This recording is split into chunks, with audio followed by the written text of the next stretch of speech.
this 3D body is here temporarily, but our souls live forever because energy doesn't die.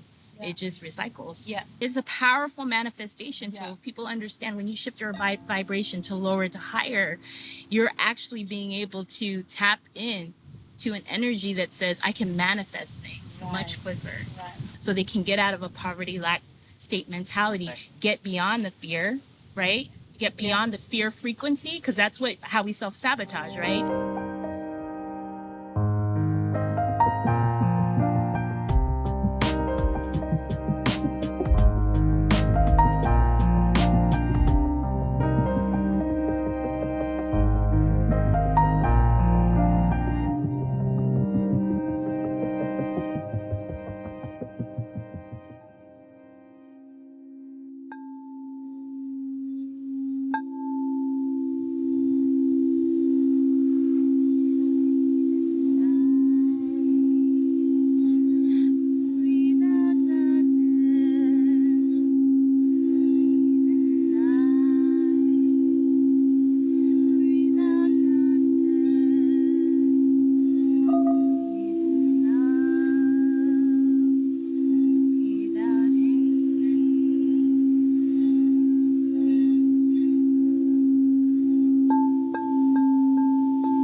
Welcome everyone to Coffee with Saskia. Today we are in a wonderful park, in the historic park in Los Angeles, still in Los Angeles, and you hear some wonderful music, healing music, and this was from Bibi.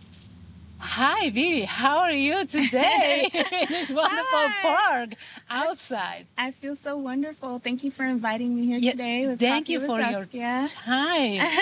So, what is that? Can you explain a little bit what you are doing? Okay. You are a sound healer, right? I am. I have run my own practice called The Sacred Sounds, and I started my sound healing practice in 2020 during the pandemic. But what I was playing were my crystal bowls. Crystal balls. Yes. They are made out of 100% clear quartz crystal. Okay. And typically with crystal bowls, they are made with that correspond to the chakras in the body. And there's 7 main chakra points in the body. And the ones that I brought today are the C note chakra, which is the root chakra, your base chakra. Okay. And the color associated with that normally is red. Right. And then the E note bowl, which is a solar plex chakra. And that is where in the body? It's a couple of inches right above your navel, and it's called the Manipura. That's a Sanskrit name for it in Indian, and that means illustrious gem, and that usually is called the sun, the solar plex, or the sun chakra. Okay. Yeah, so I brought those two bowls with me today, but typically there's 7 in a set. Yeah. Again, that correspond to all 7 of your chakra points, energy points in the body. Yeah, because we were on an event from you, and you did that in a wonderful garden, and you have more balls there, and it was so wonderful. And the frequency and the vibration was in the full garden there. It was so amazing, and that's why I had the idea to do a coffee with Saskia with you. But your story is, it's so inspirational. So you were not always a sound healer, is that right? No, again, I actually started to get into sound healing when I joined an organization called the Urban Voices Project. I always sang. I've always wanted to be a singer when I was younger. Took voice classes, singing classes throughout high school and college. And I took a break from that, for various reasons, to focus on school and raising family.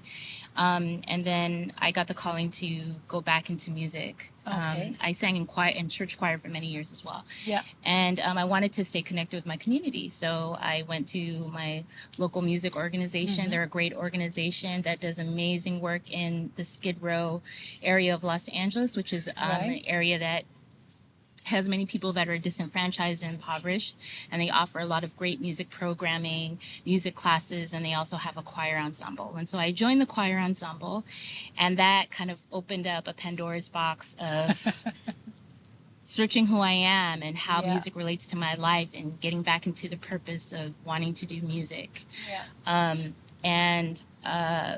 I really began on a healing journey because as I started to sing again, Spirit led me to music as a means to heal me. So it started to bring some things up that I buried that needed to be healed. And then I had music has this power. Yeah. You can heal with music. So especially with voice. Mm-hmm. So the vibration goes in every cell, and then you start to work on yourself. And that is so amazing. Yeah. Singing is the most powerful healing instrument that we have. I think, yeah. And then I had a spiritual awakening back in 2018, the summer of 2018. And I heard a voice saying that this is what I was going to do. And I was really scared. Like me. Yeah. Voice. I know. I was really scared. I had like a Kundalini rising awakening. Yeah. And it was nothing special. I was just praying in bed and asking God to help me forgive people that hurt me. Yeah. And that's when I had the awakening. Huh. And I felt this rush of energy come from my root, going all throughout the central channel of my body. And then it like literally hit the top of my head, and I felt like something opening at the top of my head. And then I heard the voice. So I think that point in your life, some people, they always searching the awakening, and they go in this seminar and in this trip, and they put a lot of money in, and they chasing things, and they have many books at home. But even when they read the books, nothing happening. So I think your awakening, even my awakening, has nothing to do with money, status, or something. It is something that happens. It was not together with money or with religion or with a guru or something. It was just with yourself. And I think the most powerful thing is the silence in music, because in the silence you get your power. And that was happening to you and to me as well. Because in this morning when I stand up and I had my stroke,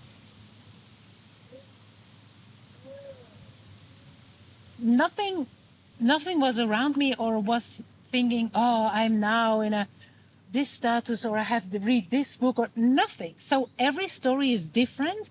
And I think what I try to say is, you don't have to be always, so many people, they think when I go on this seminar or on this, or I meet this guru, or I go that far away or the other side of the planet, something happens. But it can happen in your room when you are alone, in a moment where you are alone and totally unexpected. And I think that is the real power of spirituality, Mm-hmm. A lot of people, they always think spirituality is about money or something, but that is not the truth. The truth is spirituality is about you, how open you are, how ready you are to listen. Yeah. And that is so important, that the people understand that more, Yeah, I think really everybody's journey is different and unique to them. Right. I can only speak to mine, but I know that I talked about this in the event at the festival, at the Healing Festival, but intention is so important, right? Intention is the reason why you do what you do, right? The reason behind it. Right. I mean, anybody can do good deeds, which is in and of itself okay, but what's the intention behind the deed? Right? Is your intention to do good deeds and do good work in communities, also like passing out food or serving the poor? Right. Like, is the intention to ultimately are you giving from a pure heart where you really want to help people? Yeah. Or are you doing it because you want to look good in front of people and you want people to see your deeds outwardly? Well, inwardly, there's something else that's going on. You're feeding that need for validation. Mm-hmm. I call it false humility. Yeah. But and that's because I've worked in ministry circles in my background before I became a sound healer. So you did that experience? Oh, yeah. I mean, I worked in church, in ministry for many years. I led the single moms group. I worked in hospitality. I did women's conferences.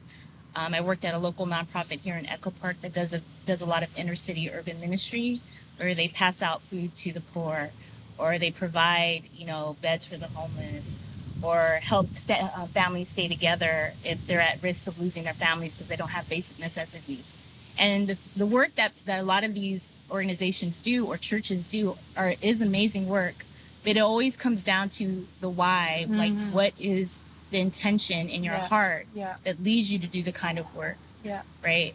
So even in sound healing or spiritual work, that's important work because we're helping people to elevate their consciousness, right? And to purify their souls and to get them closer to the divine and recognize the divinity within themselves. Right. And maybe ask some questions to themselves that they were not brave enough before to ask. And then to ask, and not just ask one question to yourself, to ask the next and the next, that you go on this journey. But what you did when you had that awakening, what was the first thing you did after that?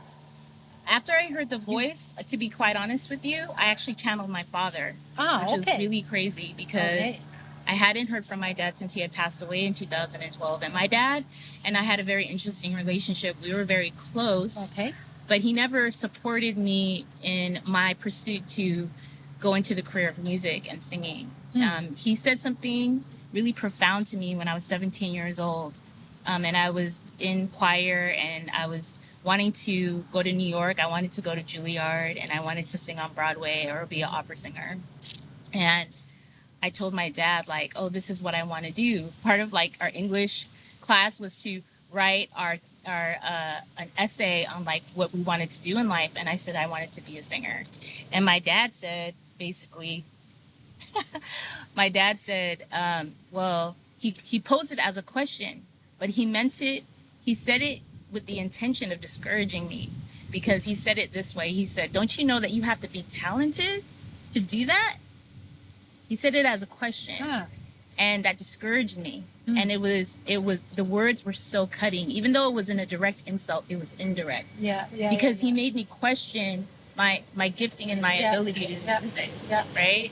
And so that forever scarred me, and it created doubt and anxiety about my gifting and making me rethink, do I have this gift and talent? Can I really make it? So every time I did any kind of music classes or anything like that, I don't think I really went full force because there was always that question in the back of my mind that said, that hearing my dad's voice. So when I channeled my dad, when I had my spiritual awakening, my dad actually apologized to me and said, I'm sorry that I said those things to you. He said, this is what you're supposed to do. So go and do it. And I cried like a lot. And I was just like, still thinking like, ugh, is this really happening? Like, what the is happening to me? What the is going on, God? I was like, I have this good job now. Mind you, like I have a very interesting journey. I mean, I was homeless for a number of years. And so where I was in 2018, I had literally just got my apartment. I had a good stable job, which I still work at. Everything was like in a good like kind of way. Right. Like, Everything. I had really fought for my stability. And there's a lot of things I'm not telling in my story, but like if you knew every facet of my story, I was also homeless when I was a teenager too. So here's the deal. Like I really fought to be where I was. So I was just like, I can't do this. I was like, are you kidding me? People would think I'm crazy. Like my family's like, I wouldn't say they're super religious, but my brother is an ordained Christian pastor, Okay. He went to seminary and all of that. And before I became a sound healer, I was pretty religious too. I was kind of connected to a local church in downtown. I'm more of the liberal Christian side, but still, I was reading the Bible, praying, having Bible study, all of that. Very connected to my community. And then for that to happen is like unheard of. People would probably say in like right-wing evangelical, I'm saying it. They would probably say like, that's the devil and shit. But it was very pure, what happened to me. That was a visitation from spirit. And then in retrospect, that led me to, and in your heart it was clear, I have to do it. Yeah, eventually, like there is this fear, but like something was pulling me in a supernatural way to continue to dig down that rabbit hole of curiosity and finding my purpose. So I just followed baby steps. I just kept following that nudge and that itch to want to continue to be curious and to look up things and to research. And I've always been a person that believes that you should always be a consummate student and always learning and evolving and growing. So I was like, okay, I heard this voice. So what do I do now? So I reached out to Kate Richards Keller from Urban Voices. She happens to be a music therapist, but she knows people kind of in these circles a little bit. Yeah. And I said, look, I think I'm supposed to be doing this, but I don't really know. Like, can you just like guide me and send me some resources so I can research to see if this is something that I really need to do? So just to make the things clear, so you start from a 0 point and your life was totally okay and correct, and you did something, you can be proud of it, and then your awakening happened, and then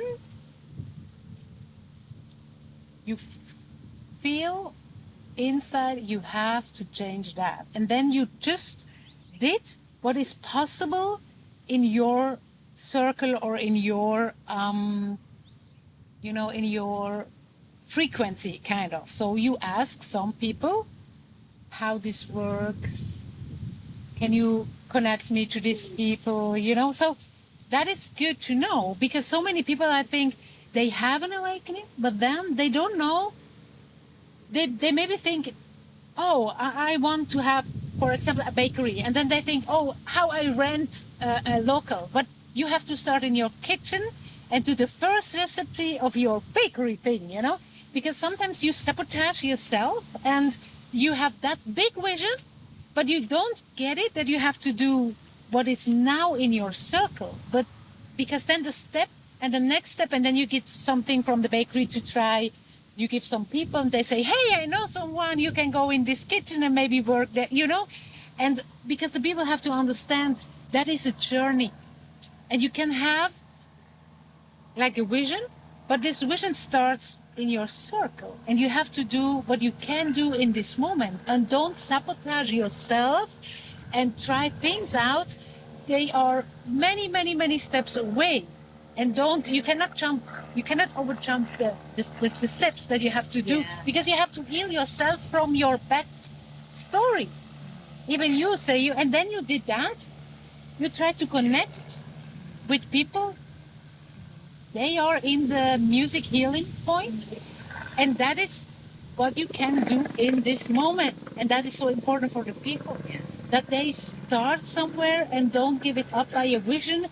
Yeah, it's self-sabotage. You call that I call it the process of faith. It's your faith journey, right? But you have to trust yourself and ask yourself, okay, now sound healer. Okay, that means, okay, what is possible to get in contact with some sound healers or go on an event.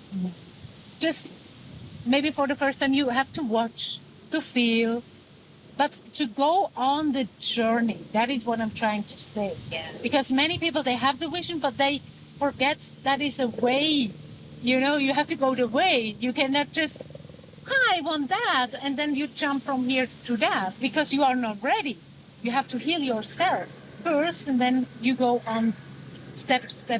And you did that in that way. Yeah. And even I did that when I had the stroke. I have nothing with musician, so it's no one in my circle. So I did in the internet, I did some on the website, I search a musician for that. So I did some posts and ask around, is somewhere here musician, like that. So that means you can always do something for your way, always. Even the vision is big, you can make the journey through it. So you ask people to help you out to go on the journey, and that is amazing. Yeah, I learned from this journey, from being a sound healer and just being on a healing journey, is that healing isn't finite. you know. Yeah. It's a lifetime journey, Right. or lifetime's journey, Right. I would say. And so it's like unpacking layers. You know, you think you've healed this, but then there's another aspect that needs to be healed. And that's the process of ascension, right? Yeah. Is healing this part and then going on to another part that needs to be healing, and discovering from spirit that, so that your soul can ascend, right? Because this 3D body is here temporarily, but our souls live forever, because energy doesn't die. It just recycles. Yeah, right. So this journey has been a journey. That's so nice. Energy just recycles. That's so nice, because it's true. So, and now you do events as a sound healer. You help the Urban Voices project, even on the Come On and Sing, and you do events together. You now still on your journey, right?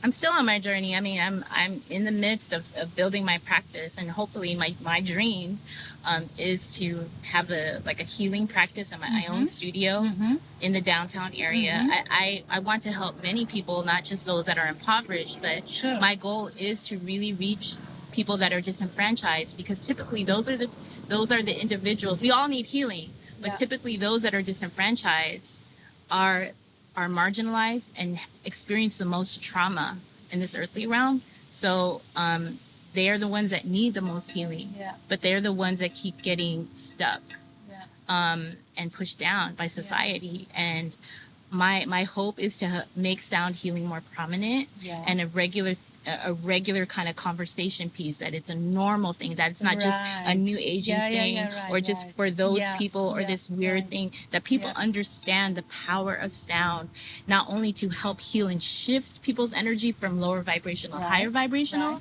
like but positive music power. Right. So that but it's a powerful manifestation tool. If people understand, when you shift your vibration to lower to higher, you're actually being able to tap in to an energy that says, I can manifest things much quicker. So my hope is, that's part of the Sacred Sound, is to educate people on the benefits and what sound healing is and how to integrate that into their everyday life. So there's a two-pronged, approach for my practice, which is to help everybody, right, to feel and shift their energetic frequency. Really, the ultimate goal for my practice is to raise the love frequency of this planet, as somebody that I feel as called to do, as part of my purpose, but also to help those that are disenfranchised, that are poor, that are kept down from society, to shift their energy and heal, so they can get out of a poverty lack state mentality, get beyond the fear, right? Get beyond the fear frequency, because that's how we self-sabotage, right? I think that is the key to it. It will be commercial more, and other people, it's a normal thing then, It's starting to happen right now, just because of all the platforms and YouTube and stuff like that. That was a wonderful coffee with Saskia, and you want to say something to our audience, to the world, like an advice or something? You have something that you really, learned and say, oh my gosh, that is something. I wanted to say thank you so much for spending time with me today and inviting me today, giving me an opportunity to share my practice and what I do. I want to thank all of Coffee with Saskia viewers for welcoming me into your social media space.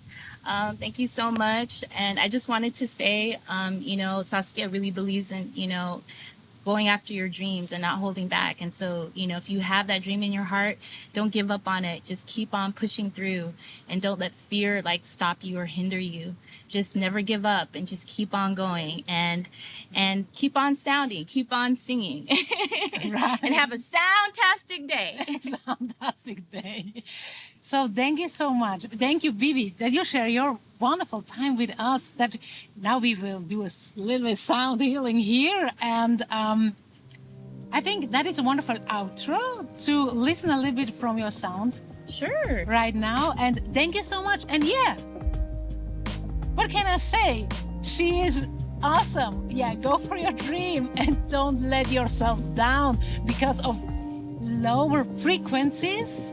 Just go and you have Instagram, right? I do. Everything on Instagram. Mhm. So you can contact her, you can go in touch with her. She's so lovely. Don't be shy. And check out her Instagram, her work.